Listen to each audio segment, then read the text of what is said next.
Vous êtes de plus en plus nombreux à nous suivre et à participer à l'évolution de la chaîne Afrique N24, et sincèrement nous tenions à vous en remercier.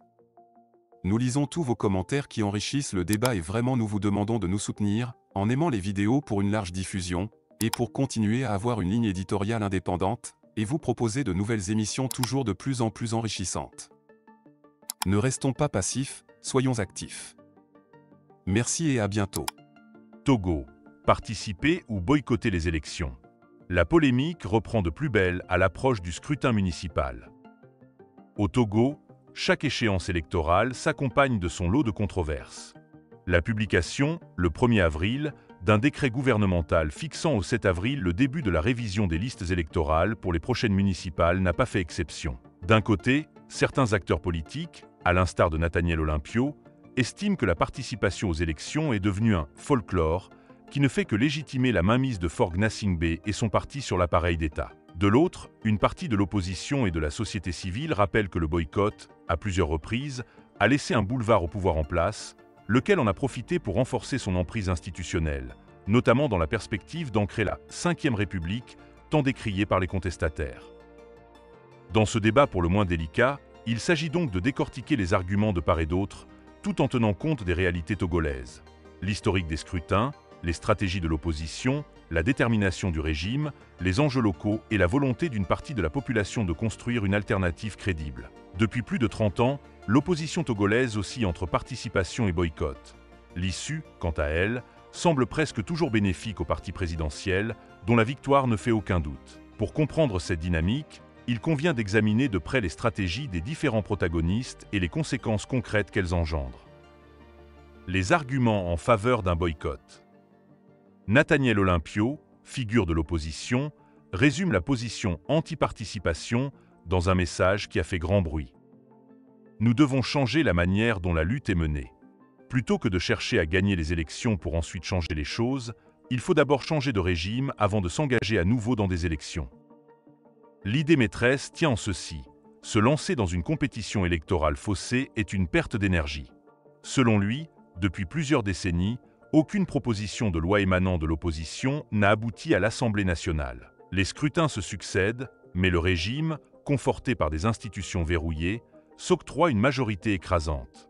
Ainsi, lors des dernières législatives, le pouvoir s'est attribué 108 sièges de députés sur 113 et 34 sur 41 au Sénat, sans compter les 20 sénateurs nommés directement par Faure Gnassingbé lui-même. Dans ces conditions, participer à des élections reviendrait à cautionner la mascarade institutionnelle.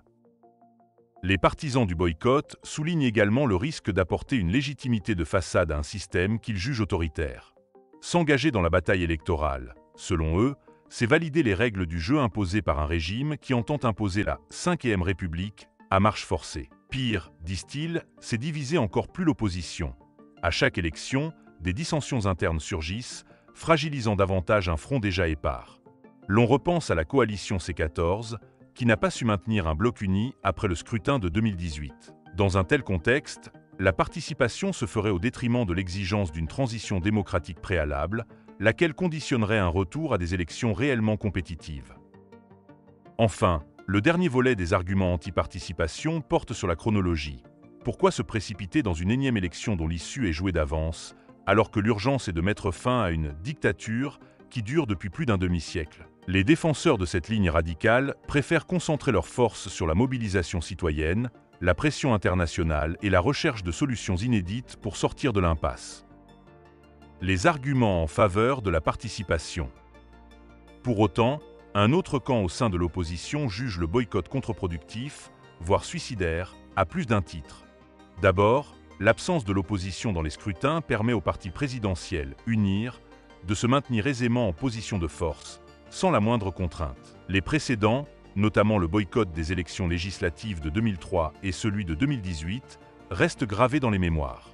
À chaque fois, l'opposition a laissé vacant l'espace politique, facilité la reconduction du régime et perdu les quelques leviers institutionnels qu'elle aurait pu actionner en cas de participation, même symbolique. La deuxième raison avancée réside dans la nécessité de préserver une présence de l'opposition sur le terrain local. Les élections municipales, par exemple, sont jugées cruciales pour la vie quotidienne des Togolais. Le pouvoir local, maires et conseillers municipaux, permet, s'il est exercé par des personnalités intègres, de relayer les attentes de la population et de gérer au mieux les affaires de la cité. Une fois que l'opposition se retire du processus, les postes sont massivement attribués au parti au pouvoir, qui consolide son réseau jusqu'à la base. Or, sans contrôle, sans débat et sans voix d'opposition dans les municipalités, le pouvoir central acquiert encore plus de latitude pour asseoir un système pyramidal. Les critiques évoquant l'inefficacité de ces maires d'opposition ne tiennent pas compte, selon les défenseurs de la participation, des pressions dont ils font l'objet et des maigres moyens dont ils disposent. La présence même de quelques élus d'opposition pourrait néanmoins constituer un contrepoids, aussi faible soit-il. Troisièmement, refuser de participer aux élections entretient, auprès d'une partie de la population, une forme de résignation.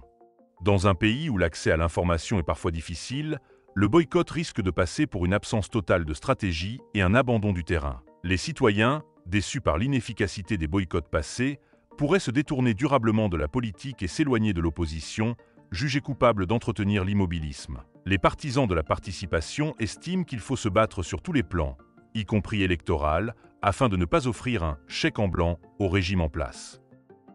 Le spectre de la Ve République et le piège du statu quo. À l'arrière-plan de ce débat se profile la question de la Ve République, un projet constitutionnel qui suscite de vives critiques. Pour ses promoteurs, il serait censé instaurer un régime parlementaire plus équilibré. Pour ses détracteurs, il s'agit d'une imposture visant à consolider la présidence de Forg Gnassingbé en s'appuyant sur des députés nommés et une architecture institutionnelle façonnée pour servir le pouvoir. Chaque élection, qu'il s'agisse de sénatoriale, de législative ou de municipale, est désormais perçue comme un jalon dans la mise en place, à marche forcée, de ce nouveau cadre. Ainsi, le simple fait d'aller voter pourrait être interprété comme une approbation implicite de la Ve République. À l'inverse, refuser de se rendre aux urnes équivaut, pour certains, à s'exclure volontairement du jeu politique et à abandonner le terrain à la majorité. La problématique est donc complexe. Les opposants à la participation objectent que nul ne saurait dénoncer la légitimité d'une constitution issue d'un coup de force, tout en acceptant de concourir sous son égide. Ils y voient une incongruité, voire une trahison. Or, dans un pays où la réforme constitutionnelle a été imposée d'en haut et validée par des parlementaires aux ordres, les scrutins successifs semblent toujours se dérouler sur fond de méfiance et de doutes profonds quant à leur sincérité. Les enseignements du passé et l'enjeu de la cohérence. Pour beaucoup, l'exemple des élections législatives de 2018 reste éloquent. Le boycott avait alors permis à Forg Gnassingbé et son parti de régner en maître dans l'Assemblée nationale, verrouillant davantage le dispositif institutionnel. Ceux qui défendent la participation soulignent que, si l'opposition avait accepté de jouer le jeu, même dans des conditions imparfaites, elle aurait au moins pu s'installer comme une force de proposition, tenter de contrôler, ne serait-ce qu'à la marge, l'action gouvernementale, et garder un contact direct avec l'électorat. La coalition C14, qui a longtemps prôné la non-participation, a fini par se fissurer, donnant à unir un boulevard pour gouverner sans partage. Un autre paramètre à prendre en compte est la lassitude de la population. Les Togolais, en proie à des difficultés économiques et à des problèmes de gouvernance de longue date, sont tentés de s'éloigner de la politique. Pour nombre d'entre eux, la possibilité de contribuer à une meilleure gestion municipale constitue parfois le seul espoir concret de changement. Se priver d'un tel espace, plaident les partisans du vote, équivaut à rendre un service au régime, qui n'aura alors aucun opposant sur place pour dénoncer d'éventuels abus ou, au moins, obliger les autorités à davantage de retenue. Les pistes d'une stratégie duale. Au vu des multiples impasses, certains préconisent une voie intermédiaire. Participer tout en préparant une contestation en cas de fraude avérée et en maintenant la pression internationale. Pour que cette approche porte ses fruits, il faudrait néanmoins une unité solide de l'opposition. Celle-ci devrait présenter des listes communes, coordonner la surveillance des bureaux de vote, réclamer des observateurs indépendants et mener une campagne unie axée sur la dénonciation des mécanismes de fraude potentiels. En parallèle, elle pourrait poursuivre son combat dans la rue, dans les médias et par voie diplomatique. Cela exigerait un leadership fort et la volonté de surmonter les rivalités internes. Une telle stratégie ne garantirait pas la victoire, car le parti au pouvoir dispose de ressources considérables, mais elle éviterait que l'opposition se marginalise. Elle apporterait également de la cohérence. On dénoncerait la Ve République tout en affirmant vouloir lutter à l'intérieur des institutions et sur le terrain. Les électeurs, loin de se sentir abandonnés, auraient au contraire l'impression d'être pris en compte et mobilisés. Vers un débat incontournable. À l'approche des élections municipales, le débat togolais se tend à nouveau autour du dilemme participation vs boycott. Les propos de Nathaniel Olympio, qui suggèrent de mettre un terme à la dictature avant de penser à des élections, trouvent un écho chez ceux qui considèrent le système vicié depuis des décennies. Pourtant, la réalité montre que la non-participation a, par le passé, consolidé la domination du parti présidentiel, laissant peu de marge de manœuvre à l'opposition, aux élus locaux et, in fine, à la population qui subit les décisions du pouvoir central. Nombreux sont les Togolais qui aspirent à un véritable changement, mais qui restent sceptiques face aux sempiternelles stratégies de boycott. D'autres, lassés des scrutins tronqués, estiment qu'il n'y a plus rien à attendre d'un processus électoral pipé. Dans cette confrontation, la question clé demeure la même. Comment peser sur le rapport de force, susciter l'adhésion populaire et instaurer un climat de confiance pour une transition crédible? Tant que l'opposition restera divisée et que les élections ne seront pas considérées comme réellement libres, ce problème restera entier. Ainsi, l'heure est peut-être venue de reconsidérer les approches. Boycotter entièrement ou participer sans condition.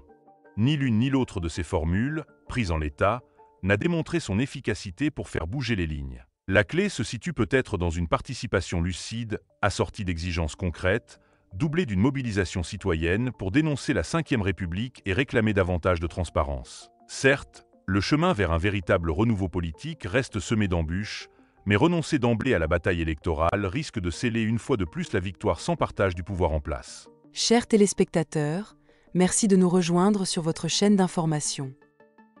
À l'approche des élections municipales au Togo, un débat divise la classe politique et l'opinion publique.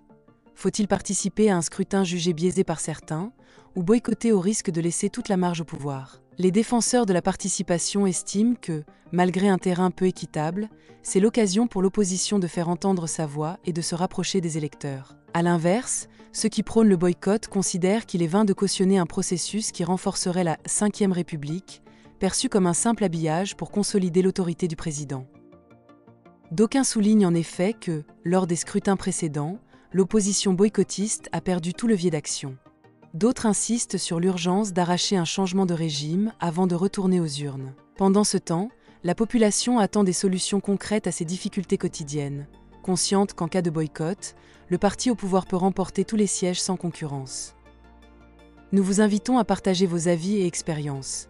La parole est à vous, ici même, pour décrypter les enjeux, évaluer les risques et dégager des pistes d'action. Votre opinion compte. Rejoignez-nous pour le grand débat citoyen et ensemble, éclairons l'avenir politique du Togo. Likez la vidéo si ce n'est pas déjà fait. Laissez aussi votre point de vue en commentaire.